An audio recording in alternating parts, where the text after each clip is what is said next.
പൊന്നാര ചങ്ങോൾ എന്തൊക്കെയാണ് വിശേഷങ്ങളൊക്കെ? അപ്പൊ ഇന്നത്തെ വീഡിയോ എന്ന് പറഞ്ഞാല് ഞാൻ ഇന്നലെ പട്ടാമ്പി മറ്റേ ബസ് സ്റ്റാൻഡ് പോയിട്ടുണ്ടായിരുന്നു കേട്ടോ. അവിടുന്ന് എനിക്ക് ഗുരുവായൂരിക്കാട് പോകേണ്ടത്.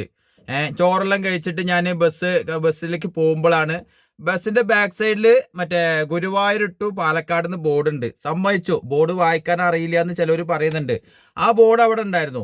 അതേ ബാക്കിൽ തന്നെ ഈ കണ്ടക്ടർ അവിടെ നിൽക്കണ്ടായിരുന്നു. അപ്പൊ ഞാൻ ഈ ചങ്ങനോട് ചോദിച്ചു, ഏട്ടാ എവിടേക്കാ ഈ ബസ് പോണത്? പാലക്കാട് ഗുരുവായൂരാ. അനക്ക് എങ്ങടാ പോണ്ട്? ഓൻ ചോദിക്കൻ്റെയൊക്കെ. അപ്പൊ ഞാൻ പറഞ്ഞു, അല്ല നിങ്ങളെങ്ങടാ പോണെന്ന് പറയും. ഞാൻ അല്ല അനക്കെങ്ങടാ പോണ്ടെന്ന് പറ. ഞാൻ ചിലപ്പോൾ തൂറാൻ മുട്ടിയിട്ട് എങ്ങടെല്ലാം പോകുന്നുണ്ടാവും. അതൊക്കെ അവൻ്റെയൊക്കെ ഞാൻ പറയണമെന്നുണ്ടോ? അതിന് എന്നെ കിട്ടില്ല. അപ്പൊ എന്താ വെച്ചാൽ ഞാൻ ഇതൊരു ബസ്സിന്റെ ഓണറിനെ ഞാൻ കുറ്റപ്പെടുത്തില്ല കേട്ടോ. ഞാനൊരു ഓട്ടോറിക്ഷ ഡ്രൈവറാണ്, ഞാനൊരു ഡ്രൈവറാണ്. എൻ്റെ ബാക്കിൽ ഒരുപാട് വണ്ടിക്കാരുണ്ട്. പക്ഷെ ഞാൻ ഈ വണ്ടീൻ്റെ മറ്റേ ബസ്സിൽ വർക്ക് ചെയ്യുന്ന ഒരുപാട് നല്ല സ്വഭാവമുള്ള ടീമുകളുണ്ട്. ഞാൻ എൻ്റെ വണ്ടി കയറുന്ന ആൾക്കാർക്ക് അങ്ങനെ പറഞ്ഞോണ്ട് വെച്ചാൽ എൻ്റെ വണ്ടിയിൽ ഒരു മനുഷ്യന്മാർ കയറുമോ? ഇല്ലല്ലോ. അതിൽ ഒരുപാട് നായ്ക്കൾ വന്നിട്ട് എനിക്ക് തെറി നെമ്മടത്തിലൊക്കെ ആയിട്ട് ഒരുപാട് കമന്റുകൾ വന്നിട്ടുണ്ട് കേട്ടോ. എന്താ പെരുന്തൽമണ്ണയ്ക്ക് വരാനൊക്കെ? ഞാൻ എവിടേക്കാ വരടിച്ച വരാ.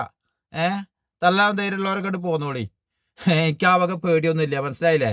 പിന്നെ വേണ്ടാത്ത ഓരോ കമന്റുകളൊക്കെ ഇട്ടിട്ട് ഇവിടെ ഇട്ടു. ചെക്ക് ഇതിന് മറുപടി പറയാൻ അറിയാഞ്ഞിട്ടല്ല, എനിക്ക് അതിന് സമയമില്ലാത്തതുകൊണ്ടാണ്, മനസ്സിലായില്ലേ? അപ്പൊ എന്നാ ശരി എന്നാല്. അപ്പോ എന്താ പറയാ, ഈ ചങ്ങായി എന്റെയൊക്കെ മര്യാദകേടായിട്ട് സംസാരിച്ചത് കൊണ്ടാണ് ഞാൻ ഇതിൽ ഇത്രയും കൂടുതലായിട്ട് ഈ വീഡിയോ ഇറക്കിയത്. മനസ്സിലായില്ലേ? ഞാൻ എല്ലാവരും മര്യാദയായിട്ട് സംസാരിക്കുന്ന ഒരാളാണ്. പക്ഷെ അവന്റെ വർത്താനക്ക് പിടിച്ചിട്ടില്ല. അവനോട് ചോദിച്ചതിന് ഉത്തരം പറഞ്ഞാ പോരെ? അല്ല പിന്നെ